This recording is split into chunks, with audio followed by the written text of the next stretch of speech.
Assalamualaikum warahmatullahi wabarakatuh. A'udzubillahi minasyaitonir rajim. Bismillahirrahmanirrahim. Wassalatu wassalamu ala asrofil anbiya'i wal mursalin sayyidina wa maulana Muhammadin wa ala alihi wa sahbihi ajma'in. Amma ba'du. Kepada yang terhormat Kepala SDN 1 Muaranyambung, yang saya hormati Ibu Guru dari SDN 1 Muaranyambung, serta Bapak Ibu Guru dari SDN 2 Muaranyambung, dan Bapak Ibu Guru dari SDN 1 Buter, serta Ibu Guru dari TK PKK Muaranyambung. Pertama, marilah kita panjatkan puja dan puji syukur kehadirat Allah Subhanahu wa Ta'ala, yang mana atas limpahan rahmatnya sehingga pada pagi hari ini kita dapat mengikuti sesi berbagi modul 1.4 Budaya Positif SDN Negeri 1 Muaranyambung, Kecamatan Kembang-Bau, Kabupaten Lamongan, dalam keadaan sehat dan walafiat.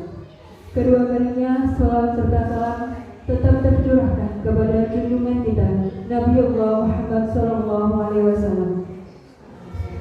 Hadirin yang berbahagia, saya di sini selaku pemandu acara akan saya bacakan susunan acara pada pagi hari ini. Acara yang pertama, sambutan. Acara yang kedua, penyampaian materi. Acara yang ketiga, penutup atau doa.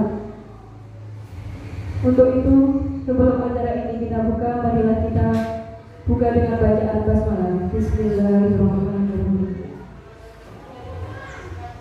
Lanjut untuk acara yang kedua, yakni sambutan dari Bapak Kepala SDN 1 Muaranyambung. Kepada Bapak Yudi kami persilakan.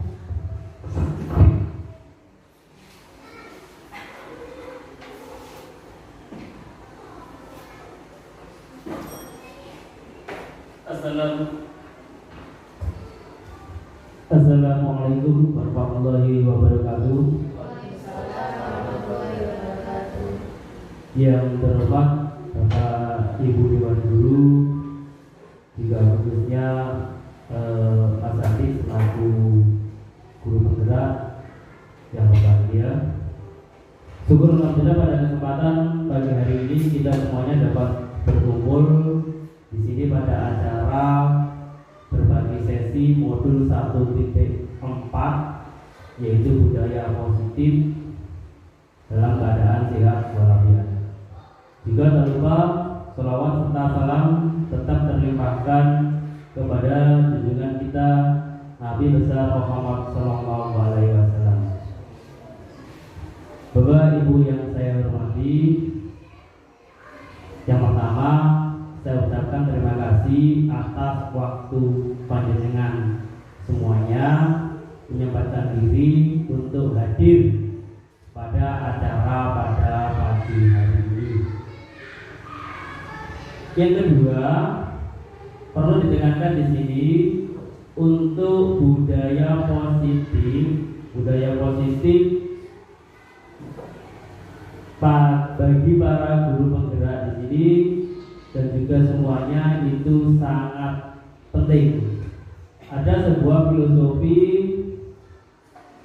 pendidikan yang berpihak pada murid. Jadi diupayakan semuanya kita berpikir positif.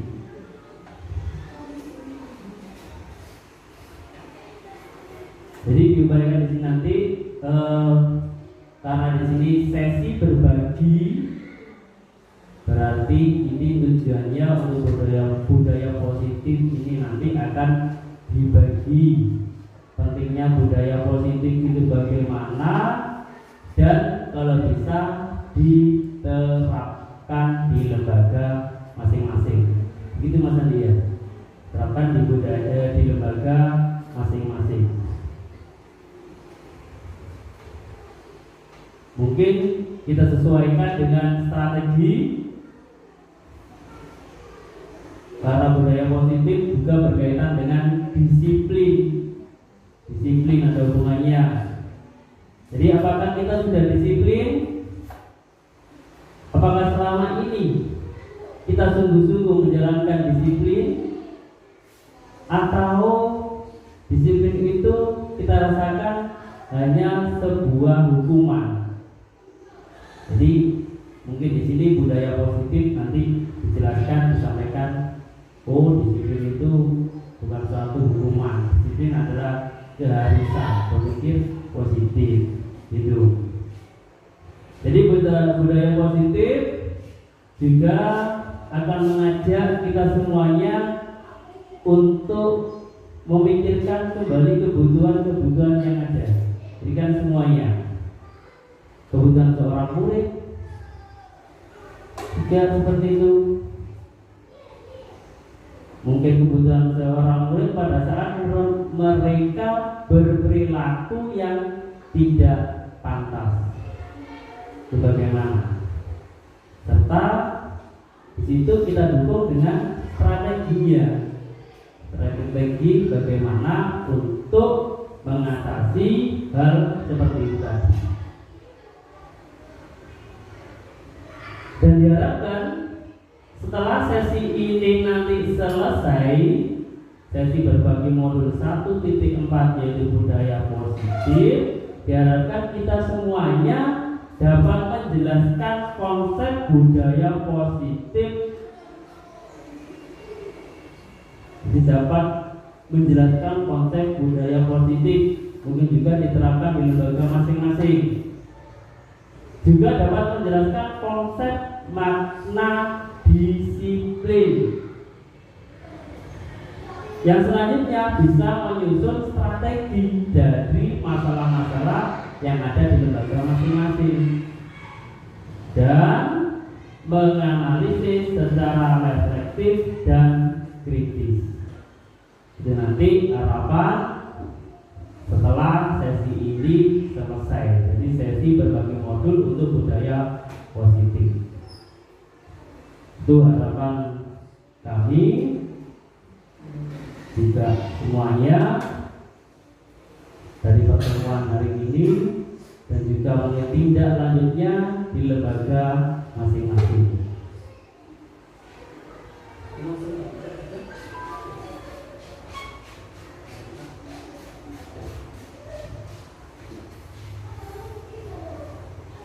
Selanjutnya dengan mengucapkan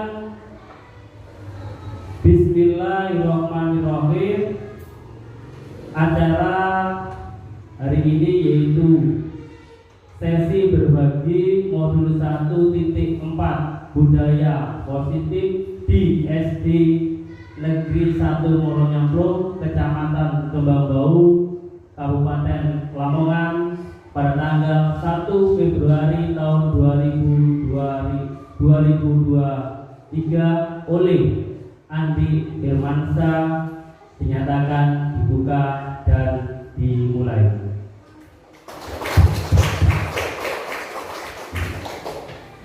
Dari saya cukup sekian. Apabila ada hal-hal yang kurang berkenan, saya mohon maaf. Wassalamualaikum warahmatullahi wabarakatuh. Disampaikan terima kasih atas sambutan yang telah diberikan oleh Bapak Kepala Sekolah SDN 1 Moronyamplung. Untuk selanjutnya yakni penyampaian materi budaya positif dari Alay Adi Firmansyah, kami persilakan.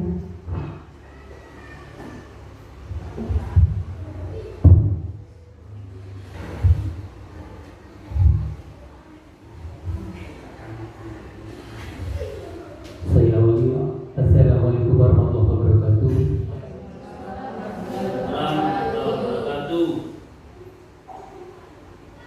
Alhamdulillah, alhamdulillah wa syukurillah, la hawla wa la quwwata illa billah. Wa sallallahu ala sayyidina Muhammadin wa alihi wa sahbihi wa sallam sultan nasyir.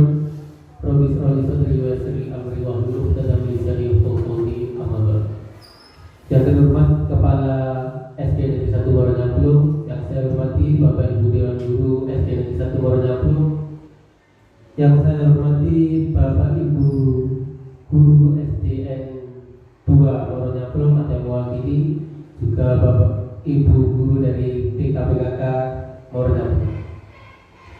Dan juga Bapak Ibu Guru SD atau yang mewakili dari lembaga sekitar SD Negeri 1 Muarajambo. Syukur alhamdulillah, puji syukur kehadirat Allah Subhanahu wa taala atas limpahan rahmat serta hidayahnya kita bisa berkumpul di sini dalam acara sesi berbagi modul 1.4 budaya positif. Nah, ini dalam rangka tugas dari calon guru penggerak. Jadi ini acaranya sesi berbagi. Saya tidak menjelaskan, tidak memberikan diklat kepada Bapak Ibu guru. Di sini kita sama, tapi bedanya saya karena sudah mempelajari materi-materi dari pendidikan guru penggerak, dan ini tidak hanya dipelajari tapi juga diminta untuk disalurkan kepada Bapak Ibu Dewan Guru, khususnya yang ada di lembaga saya dan umumnya juga lembaga yang ada di sekitar sini. Salawat serta salam semoga senantiasa tercurahkan kepada junjungan kita Nabiullah Muhammad SAW, dan semoga kita termasuk umat yang mendapatkan syafaatnya nanti di hari akhir. Dan tentu saja untuk konsep kunci dalam modul 1.4 ini nanti akan ada beberapa poin. Poin pertama adalah perubahan paradigma belajar. Yang kedua ada disiplin positif seperti yang dijelaskan Pak Yudi tadi. Jadi dalam budaya positif ini kita akan belajar tentang disiplin positif. Ya, kita tentunya Bapak Ibu guru sudah mempunyai gambaran apa sih budaya positif itu. Dan untuk mencapai budaya positif tersebut tentunya kita harus mempunyai disiplin positif. Jadi disiplin positif itu bukan hanya hukuman. Itu kalau cara lama itu memang kita mungkin yang ada di otak kita saat ada kata-kata disiplin itu pasti berhubungan dengan hukuman. Nah, tapi di pembelajaran sekarang hukuman itu tidak diperbolehkan karena belajar adalah menuntun peserta didik. Jadi kita tidak diperbolehkan untuk memberikan hukuman. Bagaimana kita bisa menuntun peserta didik agar mencapai kemerdekaannya? Nah, kemerdekaannya itu seperti apa? Nah, nanti ada di materi-materi ini.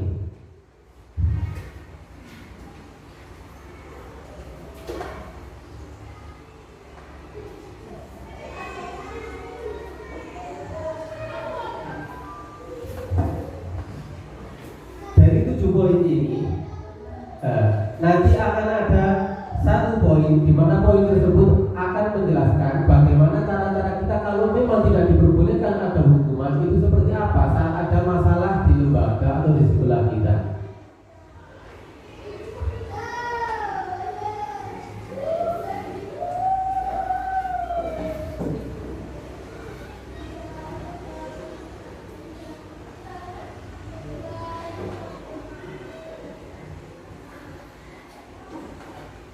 Yang pertama harus kita mengerti adalah perubahan paradigma belajar.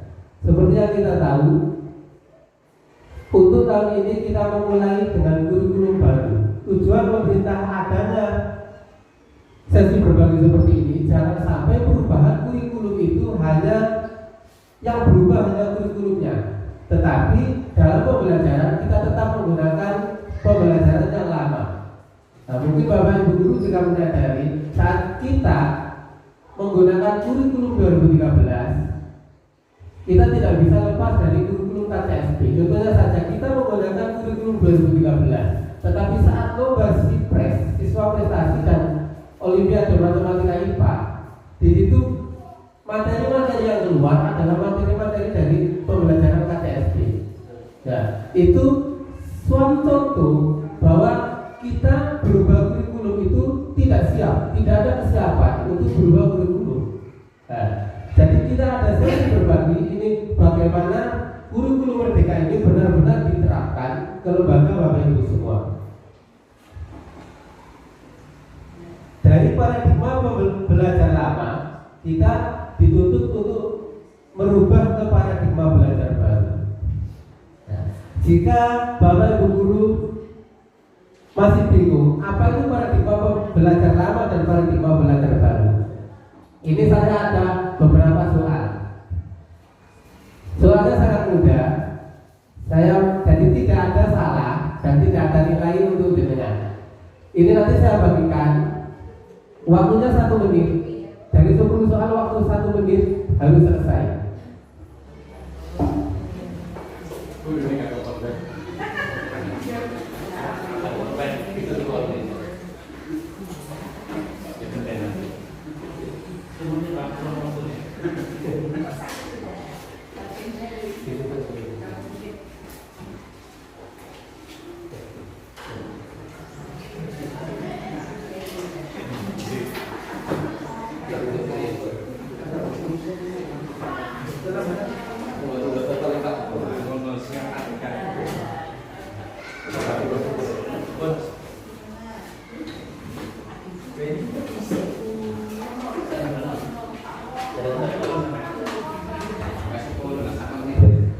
Dari 10 soal ini waktunya 1 menit. Bisa. Saya mulai 1 menit dari sekarang. Bisa dikerjakan. Pengerjaannya harus dibaliknya saja. Jadi dibaliknya. Dibalik sini yang terang kosong sini. Pengerjaan ini.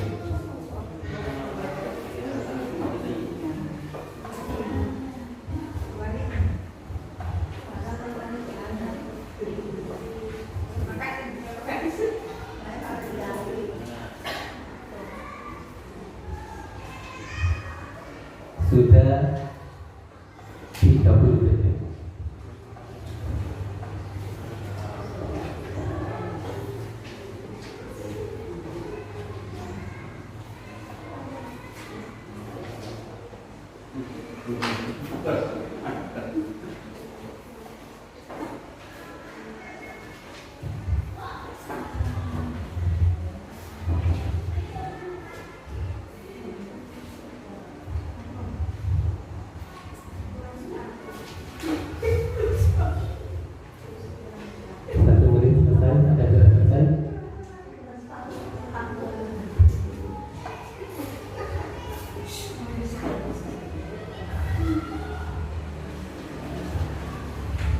Ada yang sudah selesai?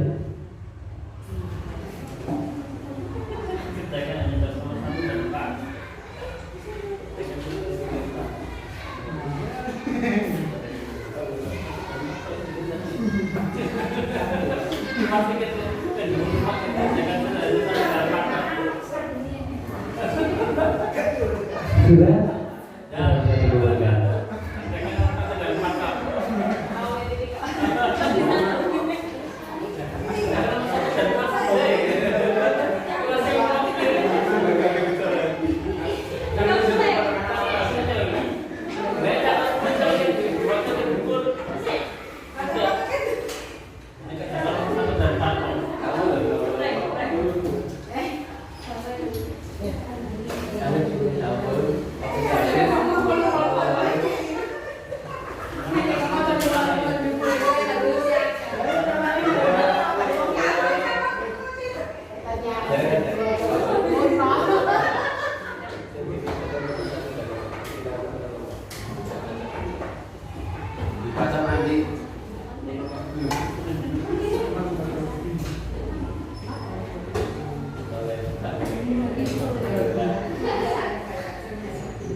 Yang Bapak Ibu Guru lakukan tadi adalah pembelajaran paradigma lama. Kita dituntut untuk mengerjakan soal. Kalau jenengan tadi sudah melihat soalnya 10, waktunya 1 menit. Harus langsung dari awal sampai akhir. Jadi satu tuntutannya 10 soal, tuntutan yang kedua waktu. Begitu juga saat pembelajaran paradigma lama, kita dituntut dengan kompetensi tertentu yang biasa kita sebut KKM. Yang kedua, kita dituntut waktu. Jadi dalam 1 semester kita harus menyelesaikan sekian kompetensi dasar. Itu adalah cara-cara paradigma belajar lama. Nah, itu yang tidak diperbolehkan dilakukan untuk paradigma belajar baru. Jadi Bapak Ibu guru tidak bisa mengerti apa yang harus dilakukan. Padahal setiap permasalahan yang ada di depan kita tidak semua harus kita lalui. Ada permasalahan yang harus kita hindari. Contoh seperti tadi, yang harus kita lalui, yang harus kita selesaikan hanya permasalahan nomor 1 dan nomor 4. Tetapi karena tuntutan waktu, jadi Bapak Ibu guru langsung mengerjakan urut dari nomor 1, nomor 2 dan seterusnya. Hingga di poin ke berapa tadi? Poin ke 8, Bapak Ibu guru baru sadar bahwa nomor-nomor yang lain itu tidak seharusnya Bapak Ibu guru kerjakan, tidak seharusnya Bapak Ibu guru selesaikan. Begitu juga dengan paradigma belajar lama. Di paradigma belajar lama, pendidik aktif memindahkan konsep dan prinsip pengetahuan ke pemikiran peserta didik. Sama. Jadi ini yang saya lakukan ke panjenengan tadi. Yang saya lakukan apa? Saya memindahkan konsep dan prinsip pengetahuannya dengan mengatakan di sini ada 10 soal. Itu sudah tertanam di otak Bapak Ibu guru bahwa soalnya ada 10. Dalam waktu 1 menit Bapak Ibu guru harus menyelesaikan. Nah, pasti dalam pikiran Bapak Ibu guru melihat banyaknya bacaan soalnya dan cara mengisinya akan berpikir harus mengerjakan secara cepat. Makanya tidak dilihat mana yang bermanfaat dan mana yang tidak. Semuanya akan dikerjakan. Sama juga dengan paradigma belajar lama, pendidik memindahkan konsep dan prinsip pengetahuan ke pemikiran peserta didik. Kita hanya mengajar apa yang ada di buku tanpa memilih pelajaran yang di buku tersebut berfungsi apa tidak untuk peserta didik. Apakah semua yang ada di buku itu berguna untuk peserta didik? Yang kedua, peserta didik menerima secara pasif dan berusaha menghafal. Yang ada di memori peserta didik hanya menerima pelajaran dari Bapak Ibu guru dan menghafalkan, bukan memahami. Yang ketiga, peserta didik dituntut memenuhi standar kompetensi yang telah ditentukan. Standar kompetensinya biasanya ditentukan dengan KKM.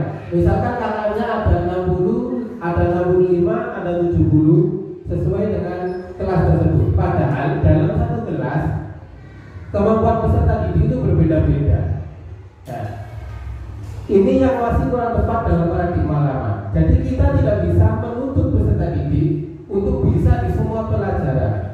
Semua peserta didik itu mempunyai kelebihan di bidangnya masing-masing. Nah, itu yang kita cari. Yang terakhir, menekankan motivasi belajar eksternal. Nah, dengan adanya nilai perankingan itu adalah motivasi belajar eksternal. Biasanya kita meminta peserta didik soal ini minimal harus nilainya 70 karena KKM-nya 65. Nah, itu termasuk motivasi belajar eksternal, motivasi belajar yang tidak dari diri peserta didik itu sendiri. Nah, ini yang harus kita rubah ke paradigma belajar baru. Apa saja yang membuat adanya pemikiran untuk paradigma belajar baru ini? Pertama adalah filosofi dari Ki Hajar Dewantara. Sangat banyak filosofi Ki Hajar Dewantara. Tentunya Bapak Ibu guru tidak tahu siapa itu Ki Hajar Dewantara, seorang bapak pendidikan. Bapak pendidikan nasional yang ditentukan sebagai bapak pendidikan sudah sangat lama. Tapi kita tidak pernah mempelajari apa saja kata-kata filosofi penting yang pernah diucapkan Ki Hajar Dewantara. Di sini konsep merdeka belajar. Yang pertama adalah konsep merdeka belajar. Menurut Ki Hajar Dewantara, mendidik dan mengajar adalah proses memanusiakan manusia, sehingga harus memerdekakan manusia dan segala aspek kehidupan, baik secara fisik, mental, jasmani dan rohani. Poinnya di sini yang dijadikan kurikulum baru, yaitu di kurikulum merdeka ini adalah merdeka belajar. Bagaimana peserta didik itu merasa merdeka, tidak ada tuntutan. Memanusiakan manusia, ini kita harus tahu apa yang dibutuhkan peserta didik. Kita tidak boleh menuntut peserta didik untuk bisa di semua mata pelajaran. Memerdekakan manusia dan segala aspek kehidupan. Ini, jadi tata tertib yang dulu kita kenal sebagai tata tertib itu tidak diperbolehkan dalam kurikulum merdeka ini. Lalu bagaimana? Apakah bisa peserta didik tanpa aturan? Apakah bisa teratur? Apakah tidak malah semeraut? Nah, inilah yang kita pelajari nanti.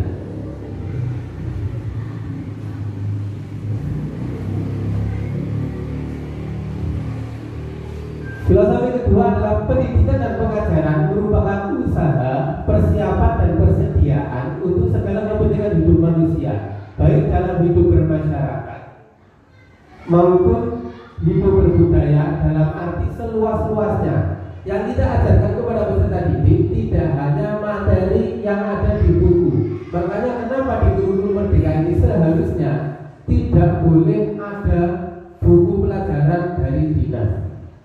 Guru dituntut untuk mencari materi sendiri sesuai dengan apa yang diperlukan peserta didik. Apakah menyiapkan materi sendiri harus membuat buku sendiri? Tentunya tidak. Tapi kita harus mencari buku-buku yang memang sesuai dengan keperluan peserta didik. Mereka butuh apa? Untuk mempersiapkan kepentingan hidup manusia. Jadi tidak hanya saat dia sekolah. Saya ambil contoh saja. Adanya soal-soal akar pangkat. Apakah soal seperti itu diperlukan untuk kehidupan sehari-hari? Bahkan tentunya kita sampai sekarang pun mungkin memerlukan soal seperti itu hanya saat mengajarkan ke peserta didik. Untuk kehidupan sehari-hari tidak ada. Begitu juga dengan soal-soal yang lain. Kalau dulu mungkin Bapak Ibu guru dituntut menghafal ibu kota provinsi seluruh Indonesia.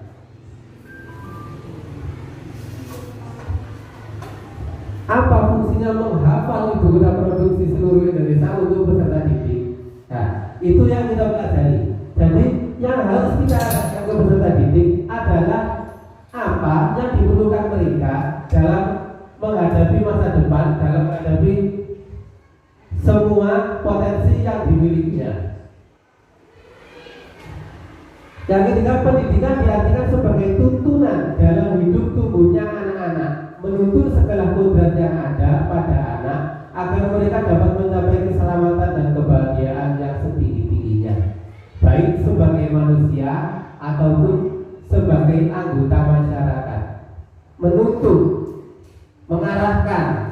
Jadi tidak ada kata-kata tidak boleh untuk peserta didik. Tidak ada kata-kata tidak boleh. Bagaimana?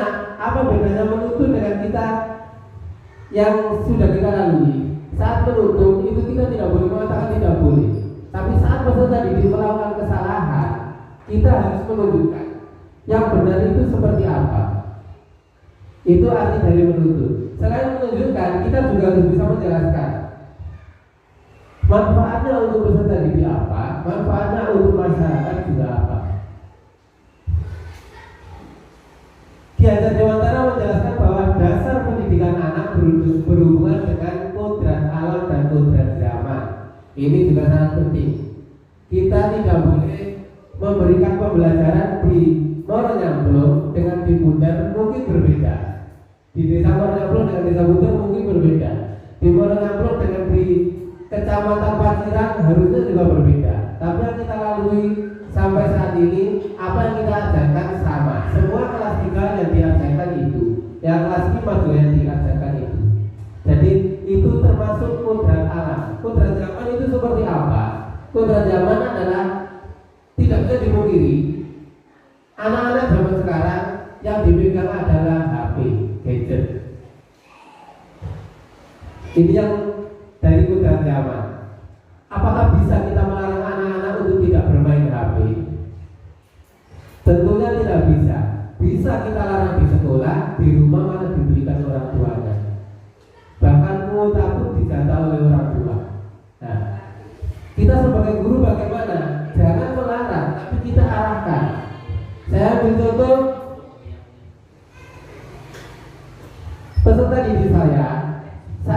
saya suruh membaca sebelum pelajaran, mereka sangat sulit. Kesulitannya satu, letak perpustakaannya di sini jadi satu dengan kelas.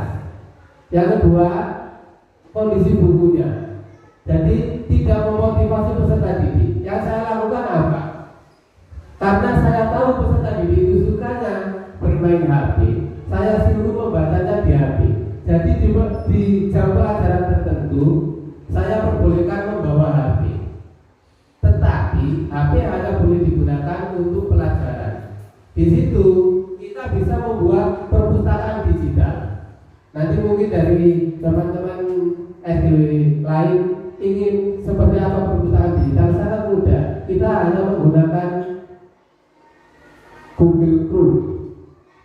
Setelah itu Google Form, kita membuat Google Form. Nah, itu nanti kita bisa menyimpan perpustakaan digital di sini dan tahu peserta didik itu membaca atau tidak. Begitu juga saat ulangan. Saat saya mengetahui ada peserta didik yang mengerjakannya awur-awuran, ternyata saat saya suruh ulangan dengan menggunakan HP, itu ada perbedaan. Berarti ada tingkat kebosanan peserta didik untuk menghadapi lembaran kertas, untuk memegang ballpoint atau pensil. Mungkin nanti Bapak Ibu ada berpikir, lah kalau begitu saya juga bekerjanya malah 2 kali lipat. Kalau TK mungkin belum bisa, tapi kalau SD bisa bekerjanya 2 kali lipat. Padahal enggak, kita bisa copy paste dari buku digital. Jadi buku-buku yang ada itu di internet sangat banyak. Yang saya lakukan seperti itu, saya copy paste, saya masukkan ke Google Form. Itu bisa tanpa mengoreksi. Mengoreksinya juga sangat mudah. Jadi pekerjaan anak itu tahu mana yang benar dan mana yang salah. Nah, itu yang berhubungan dengan kodrat zaman. Kita mengikuti perkembangan zaman, tapi jangan sampai tergerus oleh perkembangan zaman. Jadi kita bisa mengarahkan mana yang boleh dilakukan peserta didik dan mana yang tidak boleh. Kodrat anak yang kita ketahui adalah bermain. Dalam bermain, anak juga bisa belajar.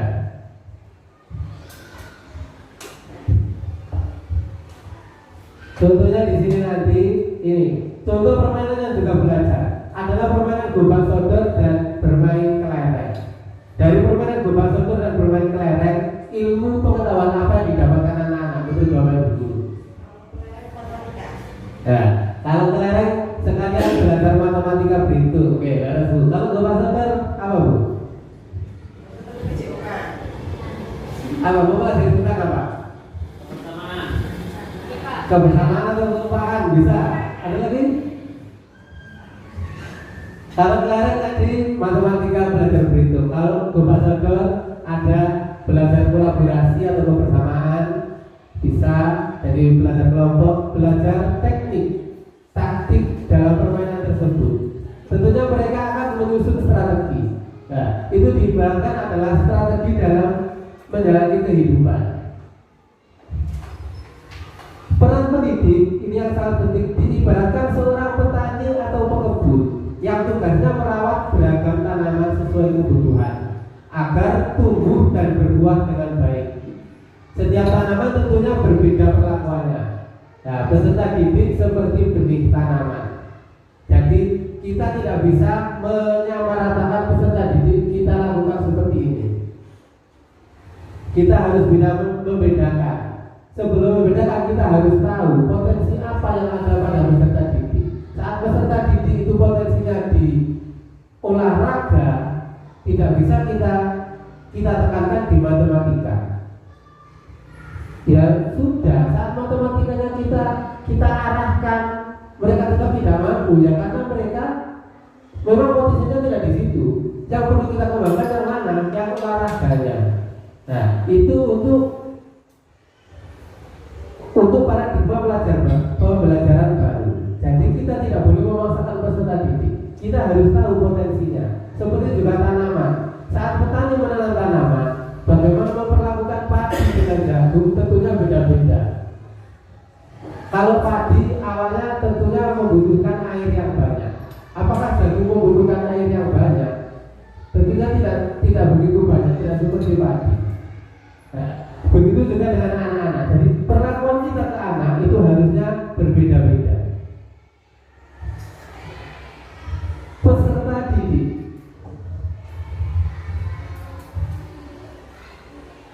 apakah masih ada bapak ibu guru yang berpikir bahwa peserta didik adalah kertas kosong, anak-anak adalah kertas kosong? Itu tentunya yang kita pikirkan. Anak-anak adalah kertas kosong, peserta didik adalah kertas kosong. Ingin digambar seperti apa, dibentuk seperti apa, itu terserah kita. Tentunya itu yang tertanam di benak kita. Kita sebagai pendidik dan kita sebagai orang tua, tentunya yang ada di pikiran kita seperti itu. Peserta didik adalah kertas kosong. Padahal pendapat seperti itu sangat salah. Peserta didik bukanlah kertas kosong, tapi peserta didik adalah kertas yang sudah ada tulisan-tulisan samar. Yang ada tulisan-tulisan samar. Mungkin si A tulisan samarnya di situ presiden, si B tulisan samarnya di situ adalah TNI atau Polri atau guru atau apapun itu. Jadi saat anak tersebut adalah seorang bupati, misalkan bupati adalah orang yang pandai dalam berpolitik, tidak bisa kita paksa dalam pelajaran sains. Tentunya dia kepandaiannya adalah diplomatis, bagaimana dia pandai mengambil hati teman-temannya, mengajak berkomunitas teman-temannya. Saat pada anak tersebut tulisan samarnya adalah dokter, tidak bisa kita paksa anak untuk pandai bermain sepak bola atau yang lain. Ada juga anak yang tulisan samarnya adalah petani. Jadi anak itu adalah kertas yang sudah ada tulisan-tulisan samar. Tugas kita sebagai pendidik adalah mengetahui tulisan samar apa yang ada pada diri anak tersebut. Nah, itu yang perlu kita tuntut untuk meraih kesuksesan peserta didik.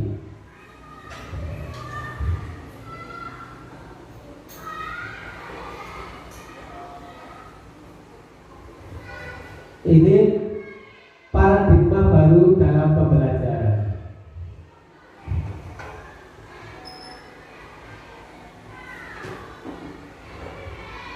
Pada paradigma baru pembelajaran, satu, peserta didik sebagai subjek pembelajaran, pendidik ada sebagai penuntut. Jadi misalkan saat kita biasanya yang paling banyak adalah metode ceramah. Bagaimana cara kita ceramah agar peserta didik sebagai subjeknya? Misalkan kalau saya dari awal peserta didik saya beritahu satu kalimat itu dari titik sampai titik itu berarti satu kalimat. Bagaimana cara saya menekankan, menanamkan ke peserta didik satu kalimat itu seperti apa? Setiap membaca langsung saya beri petunjuk ke peserta didik. Setiap saya menyuruh membaca, satu anak satu kalimat langsung digantikan peserta didik yang ada di sampingnya. Jadi tanpa saya setiap hari mengatakan satu kalimat itu dari titik sampai titik, peserta didik langsung tahu. Nah, saat peserta didik ada yang belum paham, siapa yang menegur? Adalah teman-temannya yang lain. Itu yang dilakukan. Jadi peserta didik sebagai subjek, mereka tidak hanya sebagai peserta didik, tapi juga sebagai guru. Mereka juga menegur teman-temannya saat ada temannya yang lupa satu kalimat itu seperti apa, satu paragraf seperti apa. Yang kedua, peserta didik diarahkan memperoleh pengetahuan berbasis pengalaman. Mungkin di sini ada bapak ibu guru yang sudah melaksanakan kurikulum merdeka. Tentunya akan ada P5. Nah, itu adalah tujuannya agar peserta didik memperoleh pelajaran itu berbasis pengalaman dari P5. Jadi langsung praktek. Pembelajaran bervariasi dengan pembiasaan, kolaborasi dan presentasi. Ini tentunya sudah sering kita lakukan. Apalagi untuk peserta didik yang dengan jumlah yang lumayan banyak bisa kita lakukan kolaborasi dan presentasi. Kita kelompokkan, setelah itu dipresentasikan ke depan. Keempat, peserta didik diberi kebebasan belajar sesuai potensinya. Saat peserta didik itu memang potensinya tidak di pembelajaran tadi, kita tidak boleh menekankan atau memaksa peserta didik untuk bisa. Sudah dibiarkan, yang penting dia tidak mengganggu temannya yang ada potensi pada pembelajaran tersebut. Yang terakhir, menekankan motivasi belajar internal. Bagaimana kita menekankan ke peserta didik, memotivasi peserta didik itu bahwa mereka belajar itu tidak karena dapat nilai, tidak karena dihukum, tidak karena disuruh orang tuanya, tapi karena mereka benar-benar butuh untuk belajar.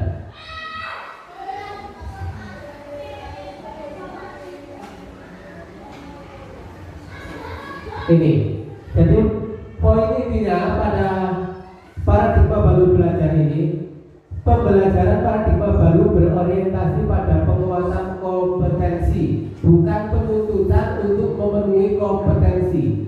Kita tidak boleh menuntut peserta didik memenuhi kompetensi, tapi penguatan kompetensi dan pengembangan karakter yang sesuai dengan nilai-nilai Pancasila.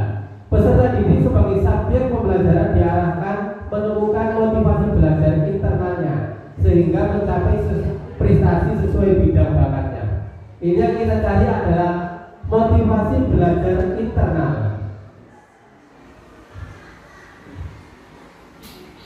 Di paradigma belajar baru, kalau paradigma belajar lama, kegiatannya ada pembelajaran formal dan ekstrakurikuler. Untuk pembelajaran paradigma baru, ada intrakurikuler, ekstrakurikuler, dan kokurikuler.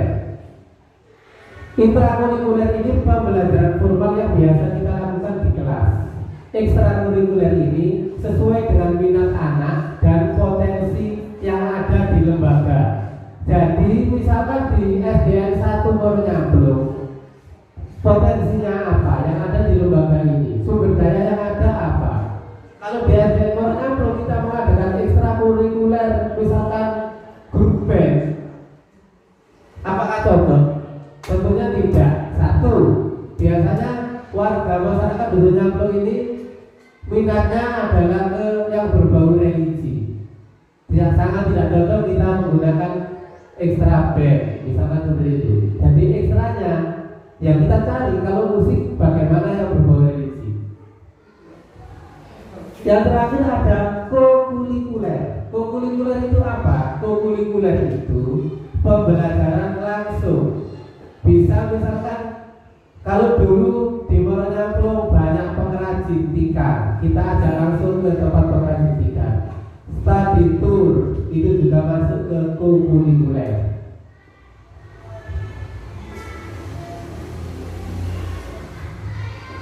Pembelajaran intrakurikuler ini pembelajaran di kelas, tentunya Bapak Ibu guru sudah memahami apa yang dimaksud dengan intrakurikuler. Di sini pendidik diberi kebebasan memilih perangkat pembelajaran. Ini yang perlu kita garis bawahi. Untuk kurikulum sekarang kita dibebaskan memilih perangkat pembelajaran, buku apa yang kita gunakan. Jadi kalau misalkan ada yang mewajibkan membeli buku ini, itu sangat tidak sesuai dengan kurikulum kita yang baru ini. Guru bebas, bahkan misalkan Bapak Ibu guru tanpa menggunakan buku pun tidak apa-apa, sesuai kebutuhan dan karakter peserta didik. Untuk pembelajaran ekstrakurikuler dilaksanakan sesuai minat peserta didik dan sumber daya sekolah. Sekolah mampu apa tidak itu juga harus disesuaikan. Jangan memaksakan sekolah. Dan yang paling penting adalah minat peserta didik.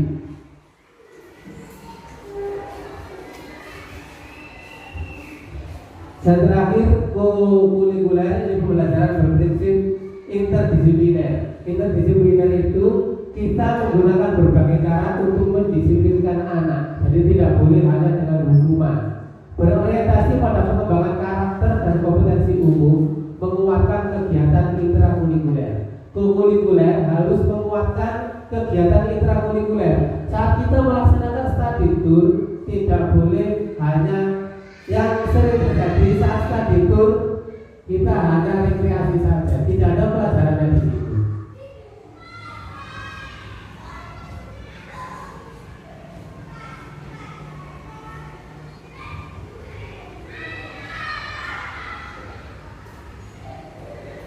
Dan selanjutnya poin kedua, disiplin positif. Di mana ada kemerdekaan, di situ harus ada disiplin yang kuat. Dari pernyataan ini juga pernyataan dari Kiai Dewantara. Intinya, tidak ada merdeka yang semerdeka-merdekanya. Merdeka bukan berarti bebas. Ini kesalahan pemahaman yang biasa kita gunakan selama ini. Merdeka itu bukan berarti bebas, tapi merdeka itu juga harus ada disiplin yang kuat. Sungguh disiplin itu bersifat self disiplin. Disiplin yang benar-benar disiplin pribadi, bukan didisiplinkan, bukan dari hukuman. Itu artinya dari pernyataan ini. Jadi bagaimana kita membuat peserta didik itu mendisiplinkan dirinya sendiri. Caranya seperti apa? Nah, itu nanti yang kita pelajari pada materi budaya positif ini. Ki Hajar Dewantara ngendikan mardika iku jarwone. Nurna mung lepasin pamrih ning uga kuat kuwasa aman diri priyaku. Napa artine itu? Sing pinter bahasa. Napa? Sumerang merdekane mawon. Merdeka itu artinya tidak hanya lepas dari perintah, tapi juga bisa memerintah dirinya sendiri. Saat peserta didik itu belum bisa memerintah dirinya sendiri, berarti peserta didik masih perlu diperintah, masih perlu diarahkan. Begitu juga dengan pendidiknya. Saat pendidik itu belum bisa memerintahkan dirinya sendiri, berarti perlu untuk diarahkan. Diarahkannya dengan apa?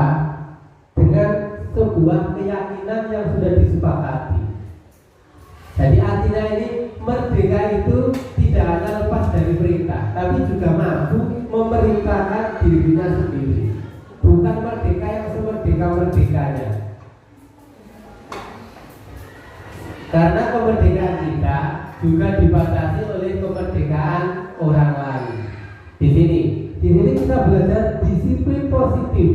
Disiplin positif itu bentuk kontrol diri agar dapat mencapai suatu tujuan mulia dengan mengacu pada nilai-nilai atau prinsip-prinsip mulia yang dianut seseorang. Setiap orang pasti mempunyai nilai atau prinsip mulia yang dianut. Contohnya apa? Contoh misalkan Bu Eni menganut prinsip disiplin. Prinsip mulia itu contohnya ada disiplin. Makanya Bu Eni saat ada waktunya jam masuk, meskipun nanti kelas yang lain belum masuk, pasti akan dimasukkan karena dia sudah menganut prinsip tadi, disiplin, bertanggung jawab.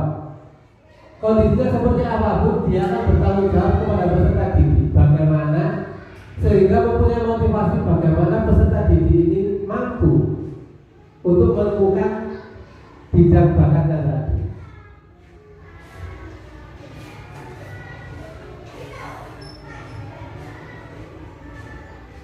Itu untuk disiplin positif.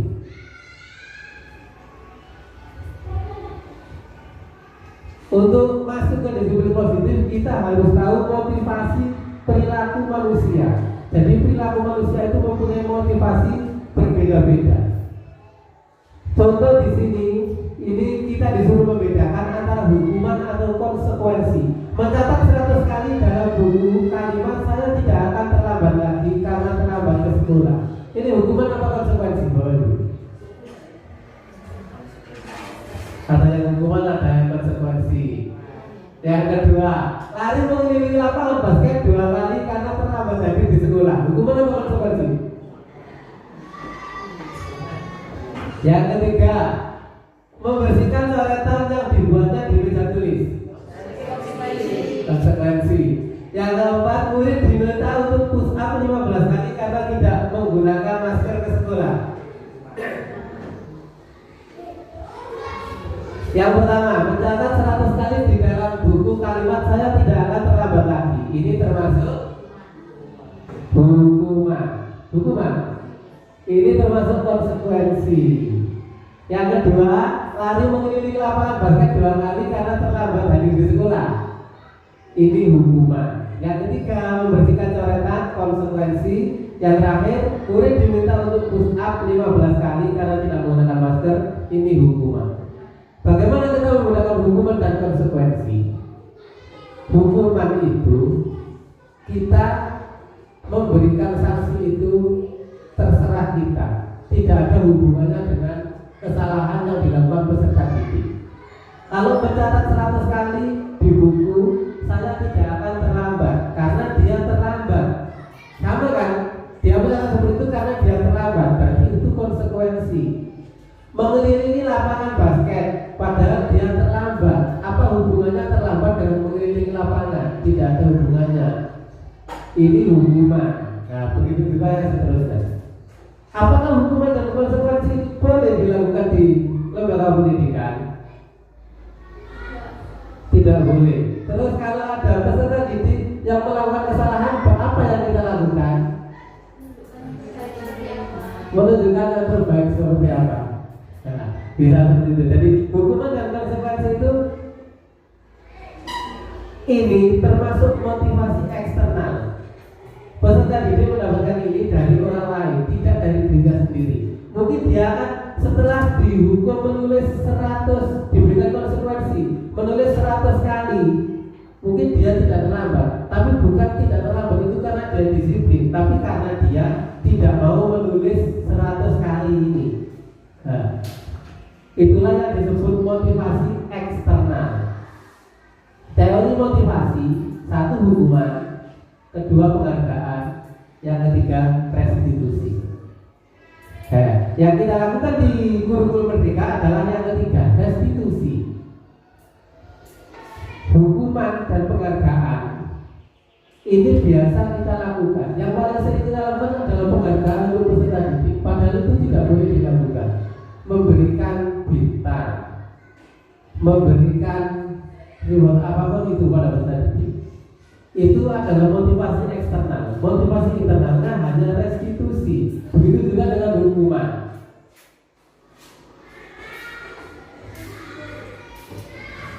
Motivasi perilaku manusia, satu menghindari ketidaknyamanan atau hukuman. Ini eksternal. Jadi terkadang peserta didik kelas 3 saat ada jam pelajaran sudah masuk jam 7, ada atau tidak ada gurunya sudah masuk ke kelasnya semua. Kenapa? Karena mereka pernah sudah jam 7 tes, gurunya belum datang, masih di kantor, berkeliaran di kelas, setelah itu dihukum gurunya. Nah, itu motivasinya adalah menghindari ketidaknyamanan. Nah, saat berganti guru, apakah mereka tetap seperti itu? Belum tentu. Mungkin saat gurunya itu mutasi atau apa, berganti guru lain, dia tidak melakukan itu. Karena dia melakukan disiplin tadi hanya untuk menghindari hukuman. Yang kedua, mendapatkan imbalan.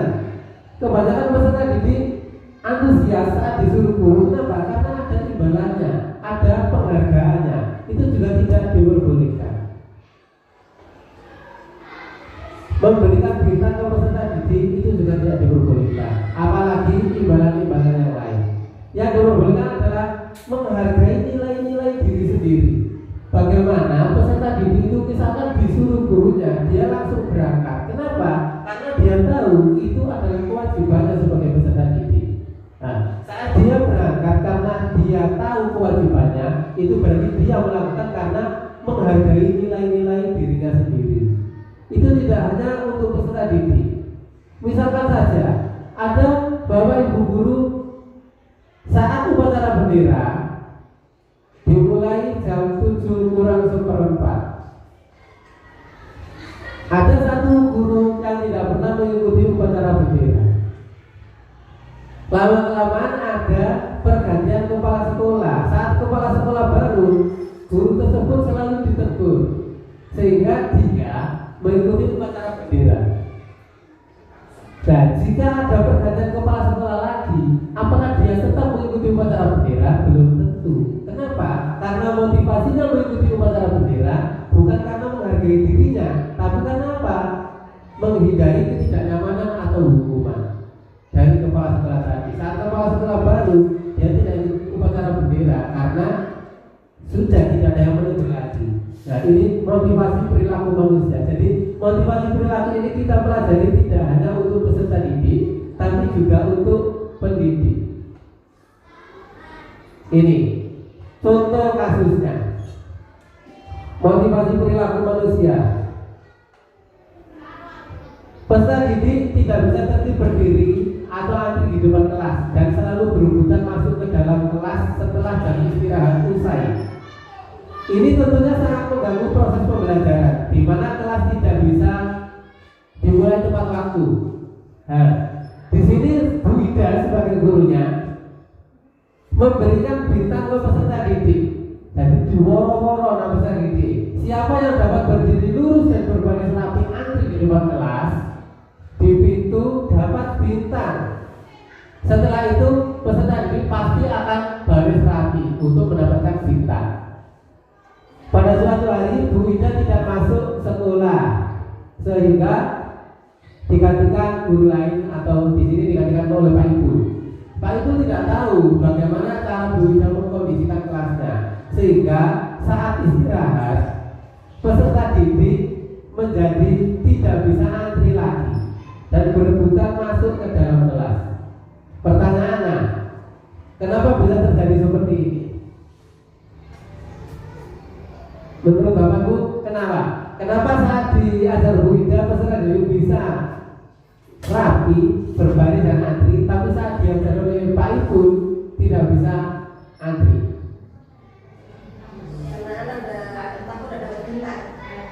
Karena tidak dapat bintang. Karena Pak Ibu nggak ada bintangnya, kalau Bu Ida ada bintangnya. Nah, ini nanti dan itu akan terjadi. Kenapa? Karena motivasi bintang tadi adalah motivasi eksternal dari orang, tidak karena dia menghargai diri sendiri. Terus bagaimana cara kita agar anak-anak itu bisa lebih baik? Sebagai pendidik, bagaimana cara kita agar anak-anak diajar siapapun bisa tertib? Tentunya kita menjelaskan ke peserta didik fungsi dari antri di depan kelas itu apa. Misalkan saat anak-anak bisa antri di depan kelas, fungsinya satu, nanti terlihat indah, rapi. Yang kedua, tidak ada dorong-dorongan yang menyebabkan jatuh. Itu kita jelaskan ke anak. Jadi anak dalam mindsetnya itu sudah tertanam. Oh, berarti saya antri di depan kelas itu bukan karena aturan, tapi karena memang saya butuh antri. Nah itu. Jadi kita menanamkan motivasi belajar internal kepada peserta didik. Ini untuk motivasi perilaku manusia.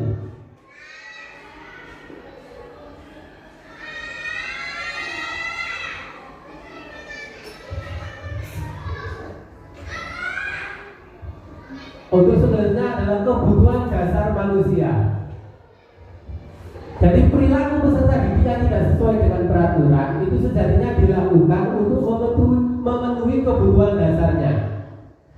Setiap manusia, begitu dengan peserta didik itu mempunyai 5 kebutuhan dasar yang harus dipenuhi. Nah, terkadang salah satu dari 5 ini ada yang tidak terpenuhi. 5 kebutuhan dasar itu apa saja?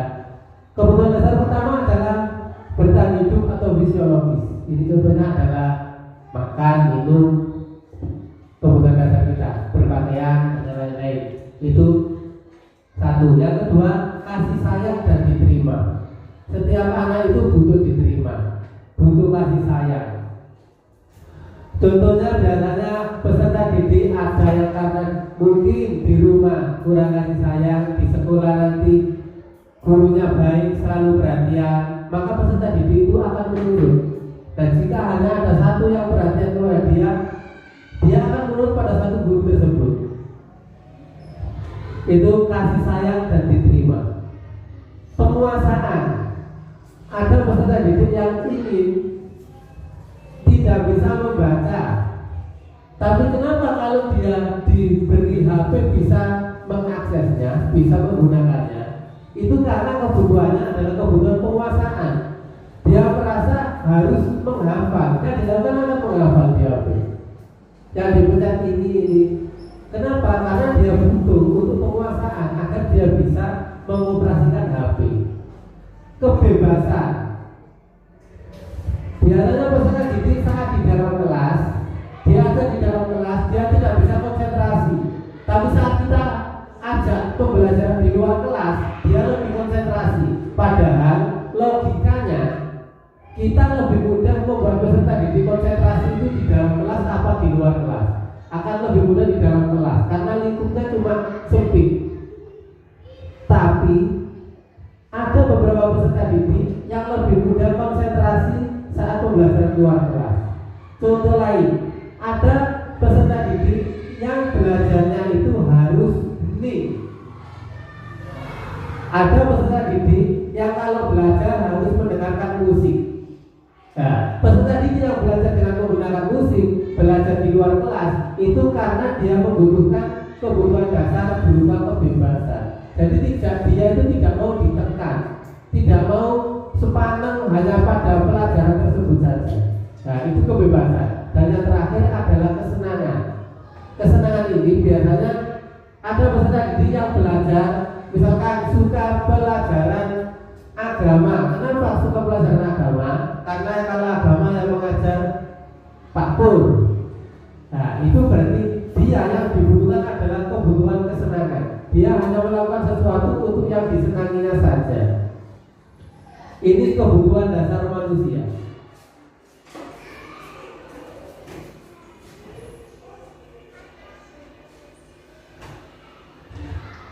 Yang penting dipahami pendidik adalah posisi kontrol. Posisi kontrol, itu posisi kontrol ini sangat penting untuk pendidik.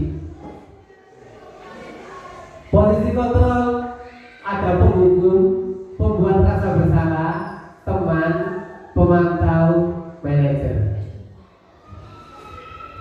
Ini nanti kita bisa mengetahui posisi kontrol apa yang sering kita pakai untuk menghadapi peserta didik. Penghukum ini biasanya saat ada anak-anak ramai langsung jewer.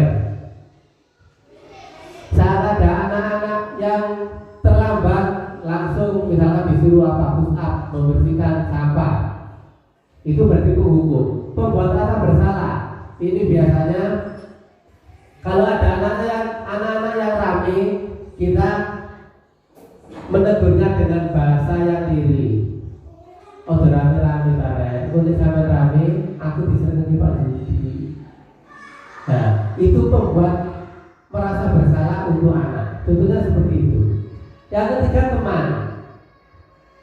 Untuk teman biasanya saat ada anak yang tidak mengerjakan tugas, biasanya kita, ayo sekarang dikerjakan, saya bantu. Yang tidak mengerti yang mana. Berarti guru itu membantu anak tadi. Itu sebagai teman. Yang keempat, pemantau. Pemantau ini biasanya ada aturan-aturan. Misalkan kita sudah membuat aturan di sekolah, harus datang sebelum jam 7. Yang datang lebih dari jam 7 disuruh membersihkan lapangan upacara. Saat ada anak yang datang lebih dari jam 7, kita langsung mengatakan, dilihat aturannya apa. Itu namanya pemantau. Jadi kita menegur anak dengan langsung menunjukkan aturannya apa. Itu pemantau. Yang terakhir adalah manajer. Ini yang paling baik. Jadi untuk menghadapi anak kita harus bersifat sebagai manajer. Bagaimana sifat sebagai manajer ini? Manajer itu kita bisa sebagai pemantau, bisa juga sebagai teman. Caranya bagaimana? Saat peserta didik melakukan kesalahan, kita tanya baik-baik kesalahannya apa. Peserta didik tersebut sadar apa tidak. Jadi jangan ditunjukkan. Bukan guru yang menunjukkan sampai salah merdoni melakukan ini. Tapi kita tanyakan ke peserta didik, kesalahannya dilakukan apa. Kalau memang dia tidak menyadari, bagaimana kita mengarahkan agar peserta didik tersebut menyadari. Setelah itu kita tanyakan langsung kepada peserta didik. Kalau sarana seperti ini, apa yang seharusnya dilakukan? Misalkan ada peserta didik yang memukul temannya, langsung kita tanya, boleh apa tidak? Kalau sama dipukul, mau apa tidak? Nah, setelah itu kalau dia sudah menyadari kesalahannya, kita tanyakan ke peserta didik. Jadi peserta didik sendiri yang menentukan, bukan guru yang menentukan. Ditentukan apa yang harus dilakukan setelah melakukan kesalahan tersebut.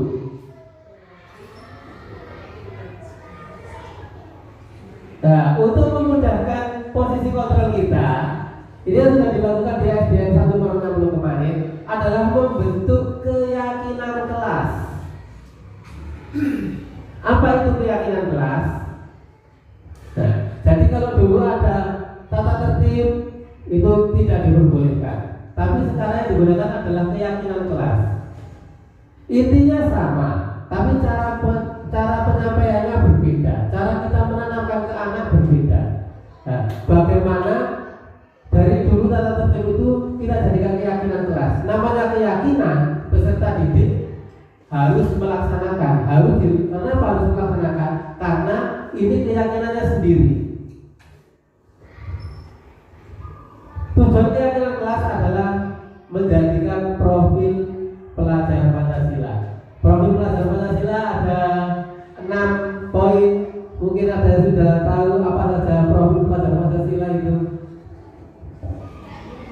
Yang sudah kurikulum merdeka, betul Bu ini belum baca. Satu, ini seperti apa peserta didik yang kita inginkan nanti. Jadi saat kita mengadakan ekstrakurikuler, kita mengadakan kegiatan apapun itu, kita harus berdoman pada ini. Tujuan akhirnya adalah profil pelajar Pancasila. Satu, beriman dan bertakwa kepada Tuhan Yang Maha Esa. Pembiasaan yang kita lakukan biasanya sholat duha, sholat zuhur berjamaah yang boleh dilakukan SDN 1/60 dan SDN 2 juga. Nah, ini termasuk beriman dan bertakwa kepada Tuhan Yang Maha Esa. Yang kedua, mandiri. Bagaimana kita membiasakan peserta didik untuk mandiri.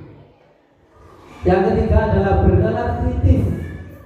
Jadi saat peserta didik kita masih belum berani bertanya kepada guru, belum berani mengungkapkan pendapatnya, itu perlu kita berikan kebebasan. Tidak apa-apa, kita melakukan pendekatan kepada peserta didik seperti teman. Gak perlu terus kita mengatakan peserta didik sama harus gini, sama dengan ini murid, itu tidak boleh. Tapi boleh kita dengan seperti kita memperlakukan seperti teman lah, itu agar dia mempunyai kepercayaan diri agar bernalar kritis. Nah, ini biasanya kalau saya mengarahkan peserta didik agar bernalar kritis itu seperti apa? Saya setiap 1 tahun pelajaran itu 1 semester pertama peserta didik saya beri kebebasan. Begitu juga dengan antara guru dengan murid, itu jaraknya hampir tidak ada jarak. Saya juga ikut bermain, saya ikut bercanda dengan mereka, agar mereka mempunyai kepercayaan diri, agar mereka mempunyai kedekatan dengan guru. Nanti di semester 2, saat peserta didik itu sudah bernalar kritis, baru kita arahkan. Itu bernalar kritis. Selanjutnya kreatif. Jadi uang pinter itu sudah tidak begitu penting untuk dunia saat ini. Nggih, nonton, Bapak Ibu. Nah, sekarang saja saat ada anak SD yang memenangkan Olimpiade matematika internasional, tidak ada yang memberitakan. Tapi yang diberitakan mana? Yang kreatif, yang membuat hal-hal baru. Nah, itu kreativitas itu sangat penting. Kita memerlukan kreativitas. Bahkan mungkin saya juga bukan termasuk orang yang pintar, tapi termasuk orang yang kreatif itu tadi. Kenapa? Karena orang yang pintar itu belum tentu kreatif, tapi orang yang kreatif dia bisa menutupi kekurangannya. Kekurangannya apa? Dia tutupi dengan kreativitasnya, dengan hal-hal baru yang disukai orang lain. Ada gotong royong, makanya tadi setiap setiap pembelajaran disuruh adanya kolaborasi, bergotong royong, belajar bersama, itu selalu ditekankan. Dan yang terakhir, kebinekaan global. Kebinekaan global ini menghargai orang lain bisa, yang selain menghargai orang lain juga mengikuti kemajuan zaman. Jadi kita tidak boleh melarang peserta didik untuk tidak menggunakan HP, karena memang sudah zamannya sekarang semua menggunakan HP. Caranya bagaimana? Kita arahkan. Nah, mumpung ini ada yang satu nomornya belum, ada yang dua nomornya belum, mungkin nanti bisa berunding. Bagaimana cara mengarahkan anak-anak nyamplung ini agar dia menggunakan HP itu sesuai dengan kebutuhannya.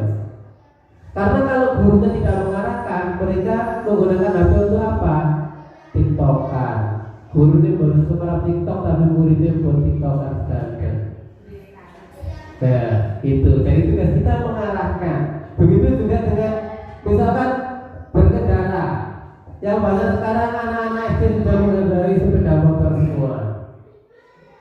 Mungkin nanti bapak ibu guru akan berpikir tidak bisa kita mengatakan seperti itu, tapi nyatanya bisa. Kenapa saya mengatakan nyatanya bisa? Untuk anak nyamuk, mungkin yang paling parah dulu adalah murid saya. Dia kemana-mana menggunakan sepeda motor, tapi sekarang tidak pernah sekalipun. Bagaimana caranya? Pendekatannya tidak hanya kepada anak, tapi juga orang tuanya. Anaknya saya berikan pengertian, setelah itu orang tuanya juga. Orang tuanya saya beri pengertian. Dan sekarang dia juga memang tidak pernah menggunakan sepeda motor, bisa. Jadi berhasil atau tidaknya itu tergantung kita. Saat kita ada usaha, pasti bisa. Itu berkebinekaan global. Kita mengikuti perkembangan zaman, tapi jangan tergerus perkembangan zaman. Nah, ini bentuk keyakinan kelasnya. Keyakinan kelas itu dibuat melalui kesepakatan pendidik dan peserta didik. Jadi bukan hanya peserta didik, kita ngumpul bersama. Kalau kelas juga berarti kita dengan peserta didik kita membuat kesepakatan, melibatkan peserta didik. Tujuannya agar peserta didik bertanggung jawab menjalankan keyakinan tersebut. Keyakinan kelas diambil dari penjabaran nilai kebajikan. Tujuannya dulu agar bertanggung jawab kita saja, tidak perlu ke peserta didik, karena setiap orang itu sejatinya sama cara berpikirnya. Kita menjalankan peraturan yang dibuat orang lain dengan peraturan yang kita buat sendiri, pasti akan lebih bertanggung jawab saat peraturan itu kita buat sendiri. Contohnya, saat kita membuat peraturan tidak boleh merokok, tidak mungkin kita akan merokok karena kita membuat aturan. Nah, contoh di SD ini, kalau Pak Ipul nggak akan membuat peraturan tidak boleh merokok. Kenapa? Karena Pak Ipul merokok. Nah, itu kan contohnya kan seperti itu. Saat kita membuat aturan, pasti kita lebih bertanggung jawab. Kenapa Pak Ipul tidak akan membuat aturan seperti itu? Karena beliau tidak bisa meninggalkan rokok. Nah, begitu juga dengan peserta didik. Saat kita meminta peserta didik untuk membuat peraturan, dia pasti akan lebih bertanggung jawab. Dan ini sudah dilakukan oleh peserta didik SDN 1 Moronjamblo. Insya Allah semoga berkelanjutan. Assalamualaikum warahmatullahi wabarakatuh.